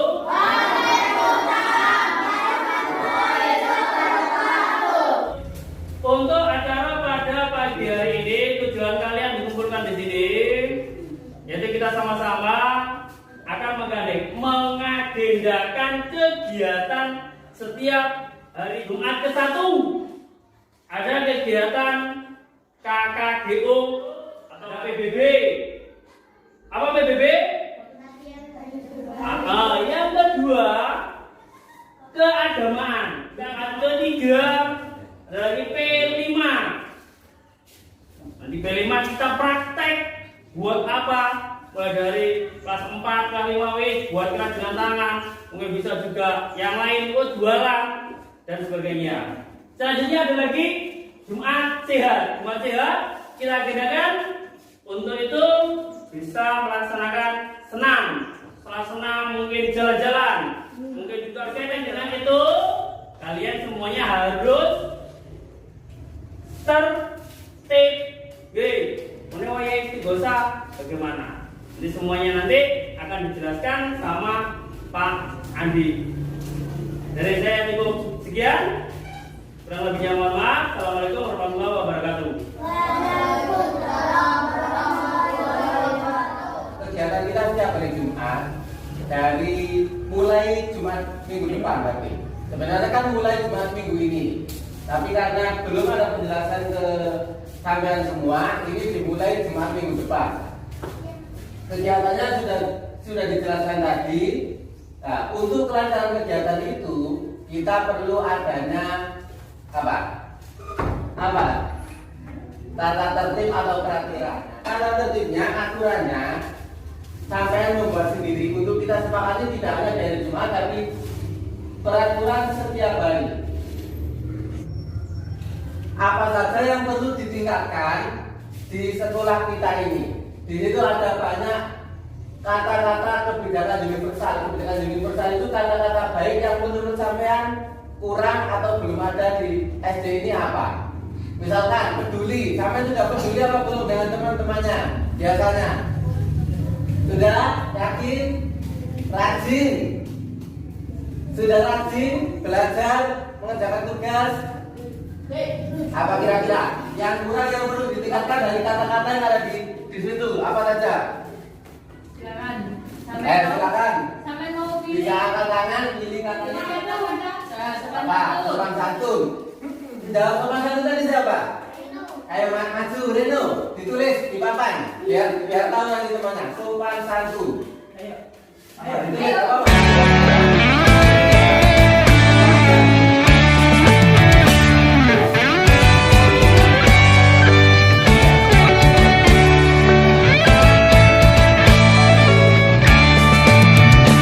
Wong Lamongan pancen nyenengake. Wong Lamongan pancen ngangenake. Untung yen kecantol wong Lamongan urip seneng dunya akhirat. Yuk Lamongan ayu-ayu tenan. Ya Lamongan ganteng-ganteng tenan. Lamongan alim-alim lan sopan, insya Allah bisa mlebu swarga. Wong Lamongan ojo dilawan, wong Lamongan kuwi sakti tenan. Wong Lamongan ora gelem tukaran. Wong Lamongan seneng seduluran. Wong Lamongan pancen gila. Wong Lamongan pekerja keras, wong Lamongan suka merantau. Wong Lamongan di mana-mana mampir saja soto Lamongan. Wong Lamongan ora tahu nesuan. Wong Lamongan senengane guyonan. Enak duwe kanca wong Lamongan.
pilihannya ya. Dari kira-kira tadi bisa kita tunjukkan ada sopan santun apa ini nanti yang mengoreksi siapa? Yang mengoreksi sampean sendiri.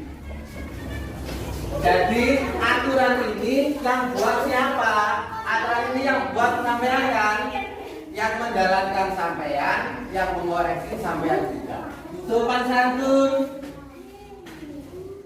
Ini bisa kita sopan dalam berpakaian dan santun dalam ucapan. Maksudnya bagaimana? Ayo kalau didengarkan. Kok nanya? Ya itu masuk sopan santun. Gak sopan. Jadi ada orang yang berbicara di depan, yang lain mendengarkan. Mau kan kamu sudah? Tadi kan sudah dikasih waktu kan sama untuk maju ke depan berbicara. Sekarang ada yang berbicara di depan sampai mendengarkan. Satu tadi sopan santun. Jadi sopan ini dalam berperilaku dan santun dalam apa? Berkata. Jadi sampai kalau sudah jam 7 sudah ada bel masuk, langsung masuk kelas. Ada atau tidak ada gurunya. Kebersihan ini menjaga kebersihan. Menjaga kebersihan ini nanti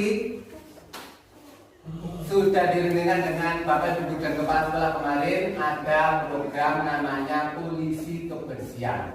Polisi Kebersihan sudah di polisi ini sinten sampean. Kalau ada temannya membuang sampah sembarangan, misalkan Pino membuang sampah sembarangan, terus konangan apa ini? Konangan lintang. Pino harus bersedekah. Maksudnya kayak apa? Membelikan lintang jajan. Ya. Dan besoknya kalau Krisna membuang sampah sembarangan, saya ngerti ibu sak kelas. Berarti itu kono siapa?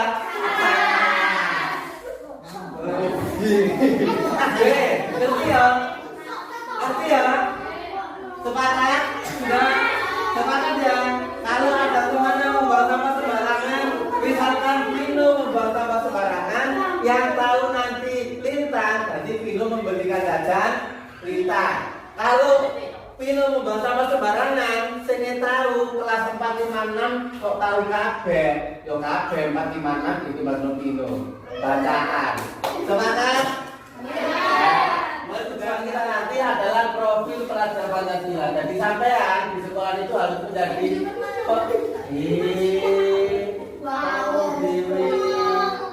ayo, keyakinannya mau apa? Yang sama tulis di depan tadi apa? Ono sopan menghargai, ini ono sing ngomong sampai menang tanggung jawab karena sampai sudah membuat keyakinan berarti sampai harus melakukan.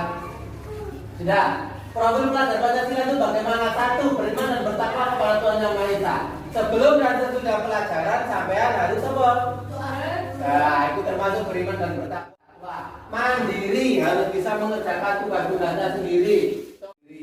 Bernalar kritis itu piye? Kalau tidak tahu bertanya. Aktif bertanya. Kalau ditanya guru, sampean harus menjawab. Itu bernalar kritis. Keempat, kreatif, membuat hal-hal baru. Gotong royong, harus membantu temannya yang perlu bantuan. Terakhir, berkebinekaan global, ini menghargai temannya. Tujuan kegiatan: satu, melatih kedisiplinan dan tanggung jawab. Jadi sampai ada kegiatan apa tadi? Polisi kebersihan tadi bagaimana? Kalau ada yang menjual sampah sembarangan, itu baru jajan sinten? Sembarangan. Itu baru jajan. Nah, nanti yang tahu yang kelengkapan pakaian itu wajib. Kalau hari Sabtu sampean wajib memakai hasduk. Giling-giling. Kalau hari Sabtu wajib memakai hasduk. Kaos kakinya warna pink, warna hitam. Hari Senin sampai Kamis kaos kakinya warna Putih, Jumat Sabtu warna hitam. Sepatunya harus dominan apa dari pagi ini? Hitam. Misalkan sekarang sama sepatunya banyak putihnya, berarti mending dia beli sepatu lagi, beli yang dominan hitam. Oke. Peserta didik berbudaya. Ini kemarin juga sudah didiskusikan Bapak Ibu guru, sekarang tinggal sampean. Berbudaya ini harus menjunjung tinggi kebudayaan budaya daerah kita. Sama ini hidupnya berarti daerah mana? Jawa. Budaya orang Jawa itu apa? Jalanan. Dengan rasa krama, gotong royong. Apa? Gotong kromo. Sampeyan nek kalau guru itu biasa piye? Nek eling yo basa, nek gak eling yo kapopo. Ini nanti setiap hari Kamis ada kegiatan Kamis berbudaya. Didengarkan? Kamis berbudaya. Kamis berbudaya kegiatannya apa?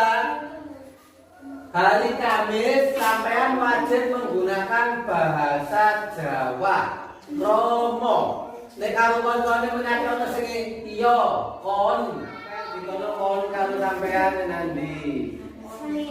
Lah iya. Kulino, makane dikulinakno iku dikulinakno sing apik-apik. Nanti kon karo sampean. Enak sampean. Berarti nek karo koncone ya sampean. Menghargai itu bentuk menghargai temane.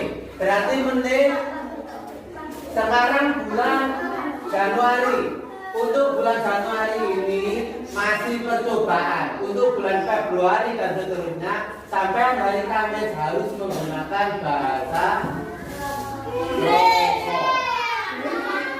Kalau masukkan dari hari Sabtu bahasa Inggris, kalau bahasa Indonesia. Apa halo bahasa Inggris? Setuju? Setuju?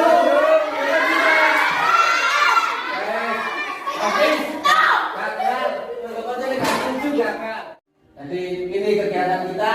Satu, polisi kebersihan. Yang kedua, Jumat berkarakter itu tadi. Berarti sampai hari Jumat tidak ada apa? Tidak ada pelajaran.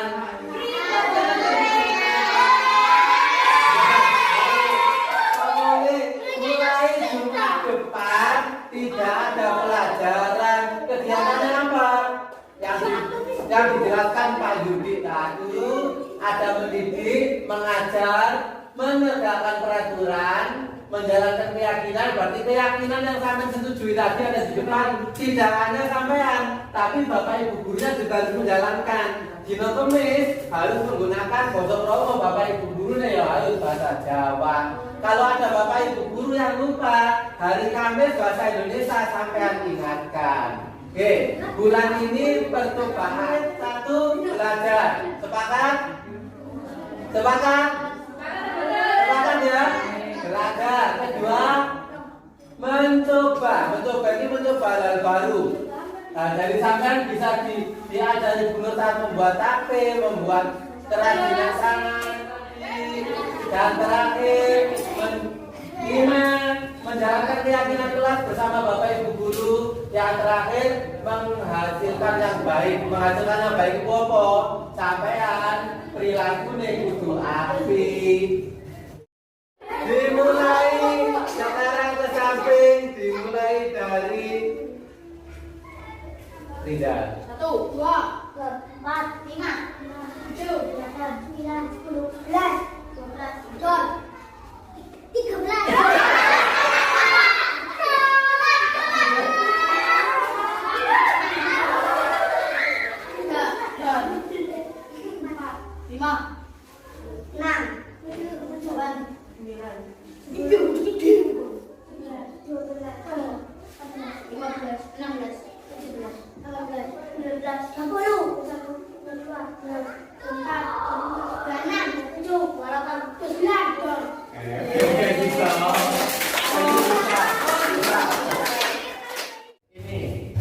Masukkan pembelajaran pembelajaran dari peserta didik. Berarti sampean ada usulan pembelajaran seperti apa untuk sekolah ini? Mungkin ada pengembangan diri sepak bola. Semelu arek piro coba? Sisi loro. Berarti bisa. Kalau ada pemain dari badminton, berarti bisa. Badminton, ada lagi? Badminton. Sudah. Berarti pengembangan dirinya badminton atau sepak bola. Ada lagi? Misalkan selain itu nari.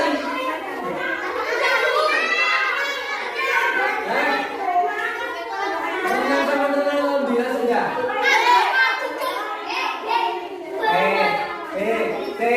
Sebentar. Berarti itu tak sampaikan ke Pak Haji pengembangan dirinya sepak bola taruh badminton. Ini harinya nanti diatur lagi. Selain itu, nari ini bisa untuk bilang bundur ke Beni. Badminton, sepak bola, nari. Ada lagi? Keyakinan kelas itu diambil dari nilai kebajikan. Nilai kebajikan itu intinya saja. Ini kan ada banyak nilai kebajikan. Apakah hanya ini? Tidak.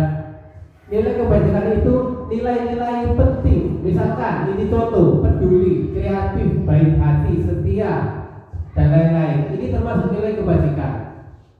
Caranya bagaimana? Kita tunjukkan nilai kebajikan ini ke peserta didik. Setelah itu kita suruh memilih menurut anak-anak nilai kebajikan apa yang perlu ditingkatkan di lembaga kita.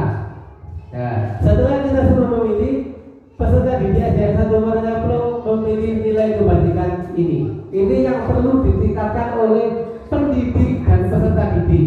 Jadi perlu ditekankan nilai kebajikan ini tidak hanya untuk peserta didik, tapi juga untuk pendidik. 1. Sopan santun, disiplin, percaya diri, tanggung jawab, rendah hati, kebersihan, mandiri, perdamaian, bersyukur, semangat, menghargai. Berarti ternyata peserta didik SDN 1 Warnaplo itu tahu, paham, dan mengerti kalau sekolahnya waktu itu ternyata tidak bisa bersih. Sampah berserakan, sampah-sampah plastik membuangnya, tempat sampahnya banyak, tapi lebih banyak sampahnya, dan lebih banyak sampah yang berserakan daripada yang di tempat sampah. Nah, ternyata peserta didik juga tahu dan sadar bahwa itu perlu ditingkatkan kebersihan. Makanya peserta didik menentukan keyakinan ini. Ini nilai kebijakan yang ditentukan. Setelah itu pendidik membuat keyakinan kelas. Ini keyakinan kelasnya. Keyakinan kelas ini disampaikan ke peserta didik. Dari kebijakan universal yang sudah sampai tentukan tadi, ini kita rancang menjadi keyakinan kelas. 1. Mandiri dan percaya diri. 2. Disiplin waktu, tempat, dan pakaian. Waktu, tempat, dan pakaian. Ini termasuk biasanya anak-anak kalau pulang bajunya dikeluarkan, sepatunya dilepas. Nah, itu.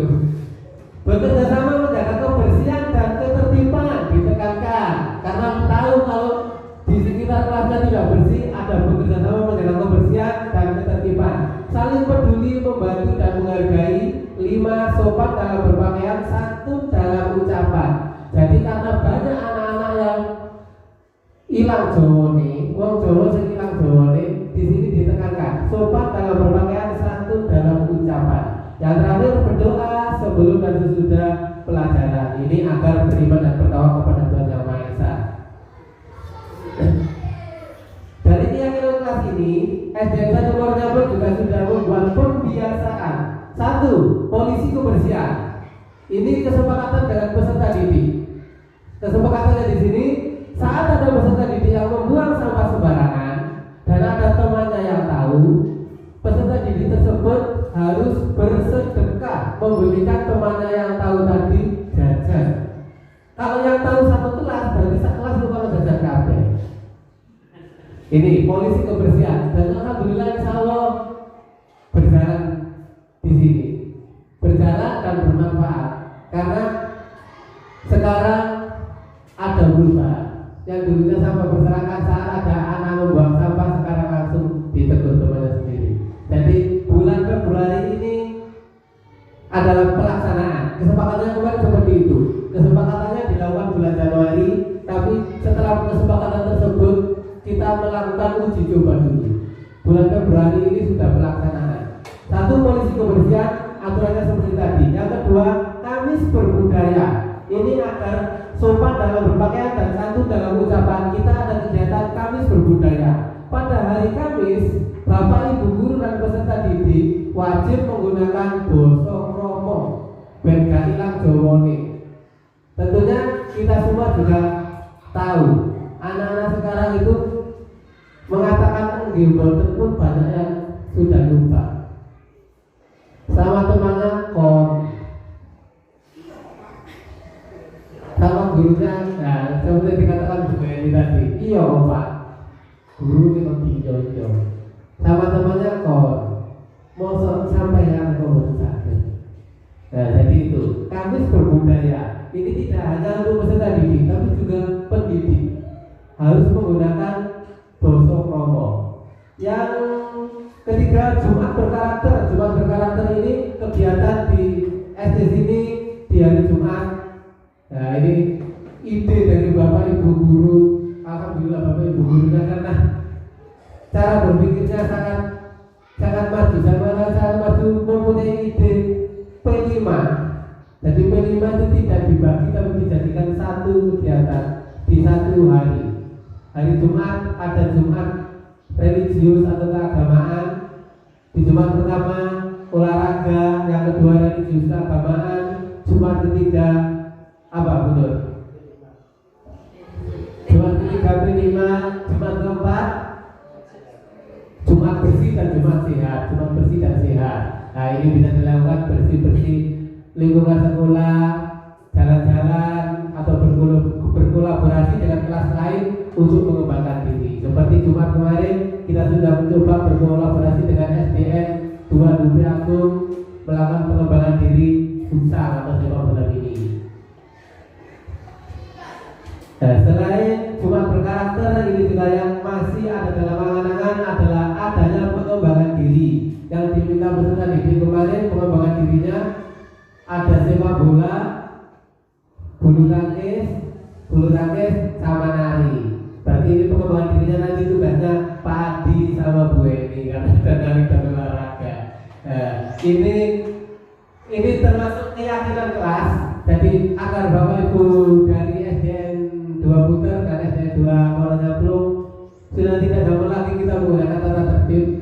Mari kita, meskipun sekarang belum semuanya menggunakan kurikulum merdeka, tapi kita jalankan sedikit demi sedikit. Kita membentuk keyakinan kelas. Jadi keyakinan kelas ditempel di kelas seperti yang ada di kelas tadi ini sudah ditempel Bu Eni, ditempel seperti itu. Keyakinan kelas apa? Nilai kebijakannya apa? Terus keyakinan kelasnya apa? Nanti saat ada peserta didik yang melanggar, kita cukup menanyakan keyakinan kelasnya apa, keyakinannya apa yang ditentukan. Cukup menanyakan seperti itu. Ini untuk keyakinan kelas. Dan terakhir, materi terakhir,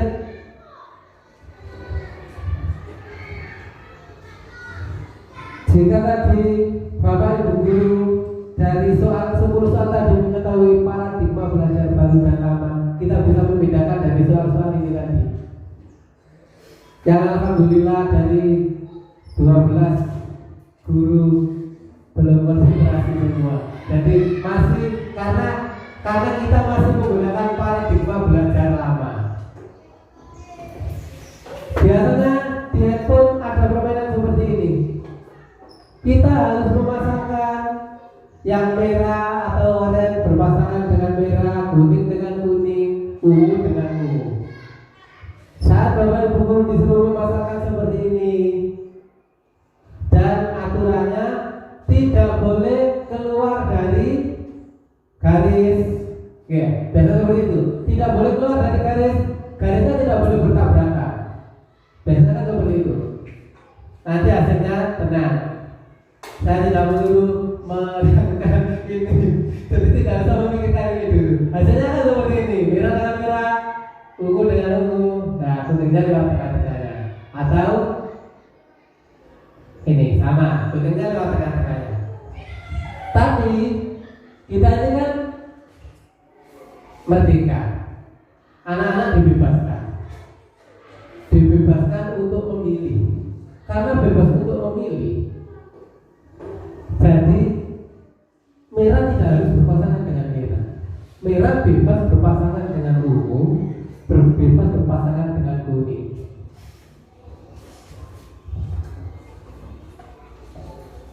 Satu menit yang sama tutup.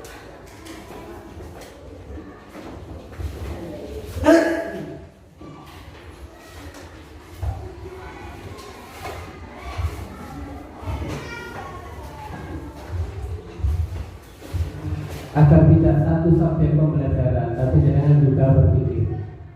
Aturannya setiap garis tidak boleh bertabrakan, seperti tadi. Ayo, monggo, waktunya 1 menit dari sekarang.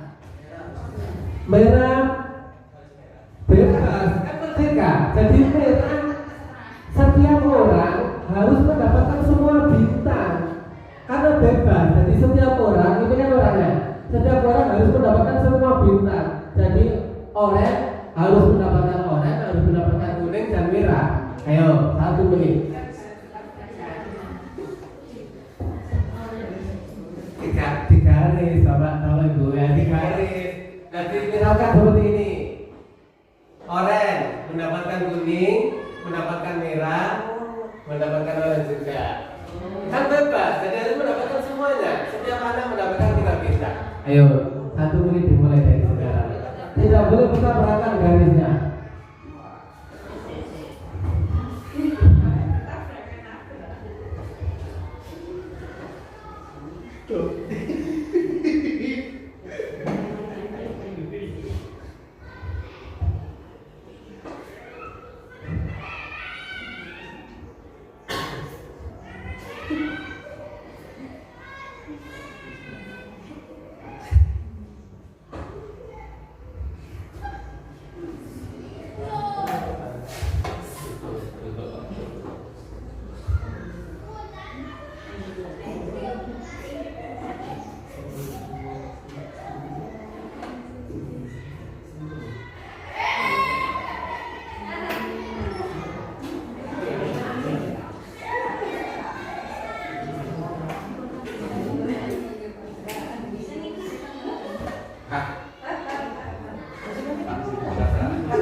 Ada yang bisa setiap anak mendapatkan 3 bintang dan tidak bertabrakan? Bisa.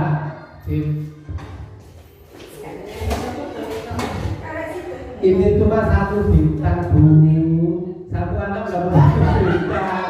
3. Setiap anak harus mendapatkan 3 bintang.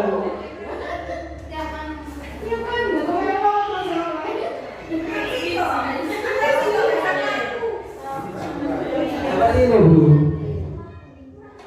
Kurang 1 nggak bisa jalan. Nah, ini contoh bahwa dengan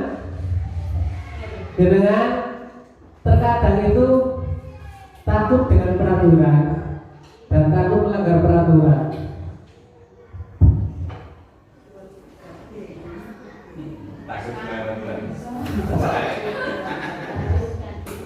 Coba Bapak Ibu diperhatikan. Setiap orang mendapatkan 3 bintang. Orang pertama 1, 2, 3. Sudah. Orang kedua 1, 2, 3. Orang ketiga 1, 2. Yang ketiga oke. Mendapatkan 3 bintang kan? Tidak bertabrakan kan? Tidak bertabrakan? Nah, caranya apa? Dilipat. Kenapa? Karena aturannya apa tadi? Tidak boleh bertabrakan. Aturannya cuma 1 kan? Garisnya tidak boleh bertabrakan. Jangan lipat dengan apa? Akan desa kerso. Kenapa? Karena biasa seperti itu. Takut melanggar aturan dan lupa bahwa kita bisa melipat.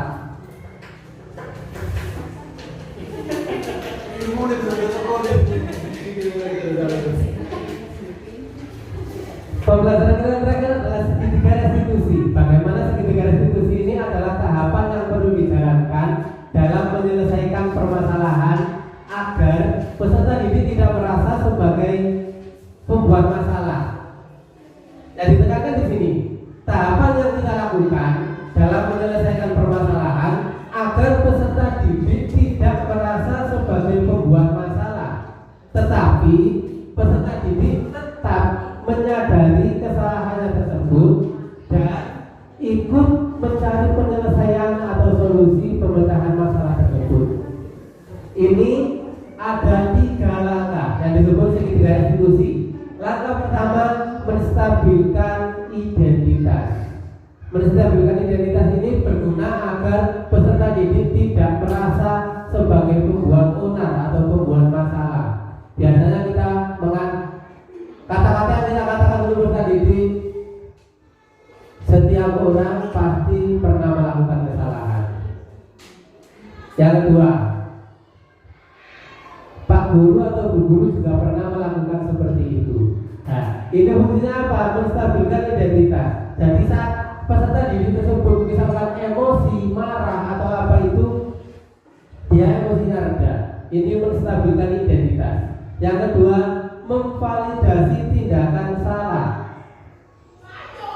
Itulah kenapa tadi saya mengatakan saat peserta didik melakukan kesalahan, kita menanyakan ke peserta didik, apakah peserta didik tersebut sadar akan kesalahannya. Ini memvalidasi tindakan salah. Yang ketiga, menanyakan keyakinan. Karena kita sudah membuat keyakinan kelas, jadi kita menanyakan keyakinan. Keyakinan apa yang sudah kita sepakati? 1. Yang kedua, apa yang harus dilakukan kalau sudah melakukan seperti ini? Jadi nanti peserta didik menentukan sendiri. Pertama, dia sudah tenang. Yang kedua, dia menyadari kesalahannya. Yang ketiga, dia tahu yang dilanggar keyakinan apa. Setelah itu dia mencari solusi sendiri. Biasanya saya akan meminta maaf.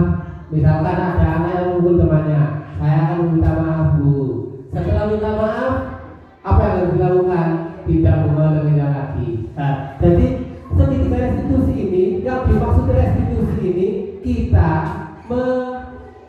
membuat peserta didik itu berperan, membuat peserta didik berperan aktif saat melakukan kesalahan itu. Bagaimana dia juga mencari solusi dan menyadari kesalahannya.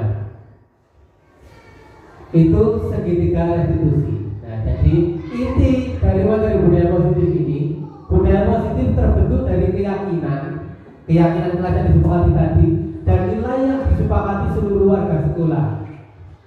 Penerapan budaya positif dapat meningkatkan dan membiasakan peserta didik menjalankan nilai kebajikan. Nilai kebajikan yang tadi sangat banyak dan dipilih dalam kehidupan sehari-hari. Budaya positif dapat mendorong peserta didik berpikir, bertindak, dan mencipta sebagai proses memerdekakan dirinya sendiri, lebih mandiri dan bertanggung jawab. Ini memerdekakan dirinya sendiri, mandiri, dan bertanggung jawab. Jadi dengan segitiga restitusi tadi, peserta didik mampu mengatur. Kalau tadi kata Diajar Dewantoro, merdeka itu tidak hanya lepas dari aturan atau perintah, tapi mampu mengatur atau memerintah dirinya sendiri. Nah, jadi di sini peserta didik bisa memerintah atau mengatur dirinya sendiri. Ini adalah langkah-langkah mendapatkan kemerdekaan peserta didik, juga kemerdekaan kita semua.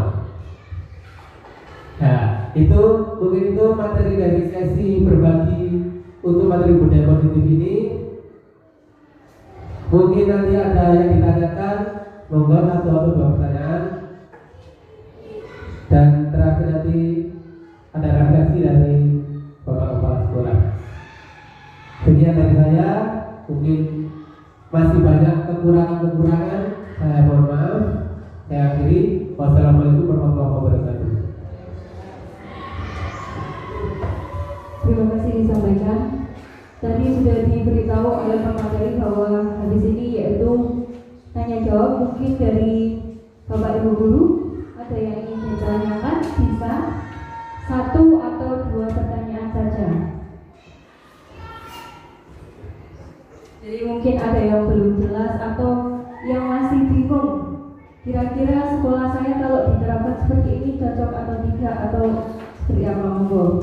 Kita saling sharing, saling berbagi. Ada? Tidak ada? Oke, bagaimana? Bagaimana langsung? Karena tidak ada pertanyaan, jadi kita langsung melanjutkan ke refleksi oleh Bapak Kepala Sekolah SDN 1 Warnyombong.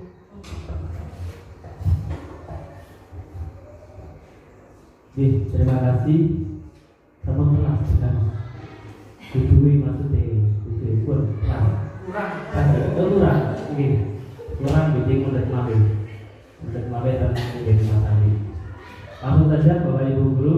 Tadi sudah banyak dan panjang lebar dijelaskan sama Mas Andi berkaitan dengan budaya positif. Di situ, jadi tadi saya akan memberikan refleksi sedikit. Kalau budaya positif tadi merupakan wujud dari nilai-nilai atau bisa juga keyakinan yang bisa diterapkan di sekolah. Jadi budaya positif di sekolah tidak dapat hanya diciptakan secara instan, perlu suatu proses. Jadi budaya positif tadi perlu suatu proses. Kalau sekarang sudah diterapkan suatu keyakinan seperti itu mulai menjalankan, jadi perlu adanya suatu proses, tidak langsung. Jadi perlu adanya suatu proses. Juga menurut Ki Hajar Dewantara atau Dewantara ya? Menurut Ki Hajar Dewantara, guru itu merupakan suatu pamong. Artinya guru itu dapat menjaga, guru juga dapat memberikan tauladan, guru juga dapat membina, dapat mendidik anak dengan penuh kasih sayang. Dan tugasnya guru apa? Berpaham semuanya. Jadi Ki Hajar Dewantara tadi juga mengatakan bahwa pendidikan adalah tempat berseminya benih-benih kebudayaan, peradaban, juga berseminya pengetahuan anak. Oleh karena itu, mari kita sama-sama sebagai guru mampu menuntun murid agar berperilaku sesuai dengan nilai-nilai kebajikan. Mungkin itu yang dapat saya sampaikan. Kurang lebihnya mohon maaf. Langsung saya kasih kebalikan ke pemandu acara. Terima kasih. Rangkaian acara sudah kita laksanakan. Saatnya kita tutup dengan doa. Monggo Pak Pur untuk memimpin doa pada acara ini.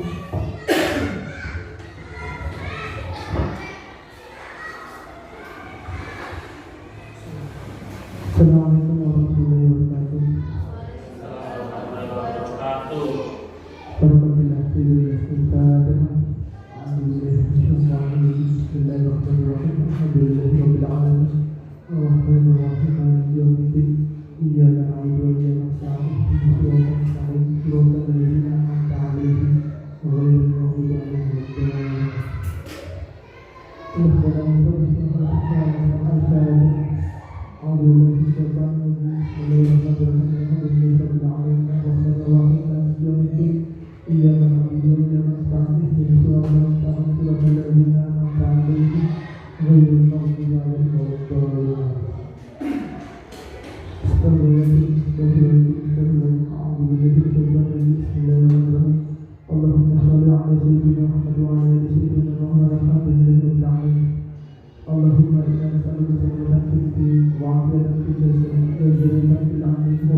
Alhamdulillah, Allahumma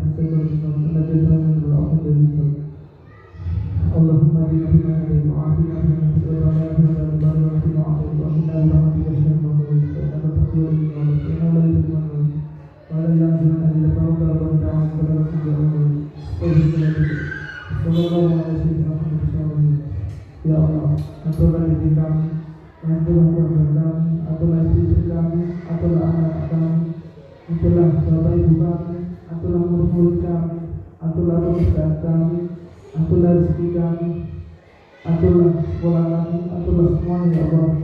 Sungguh dengan pengaturan yang pasti dan selalu benar. Rabbana atina fid dunya hasanah wa fil akhirati hasanah wa qina adzabannar. Wassallallahu ala sayyidina Muhammad alhamdulillahirabbil alamin. Bismillahirrahmanirrahim.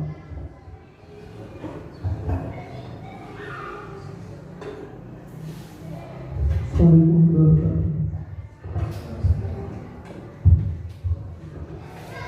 Terima kasih. Itu tadi serangkaian acara pada diklat hari ini. Saya selaku pemandu acara, apabila ada salah kata dari awal hingga akhir, mohon untuk dimaafkan.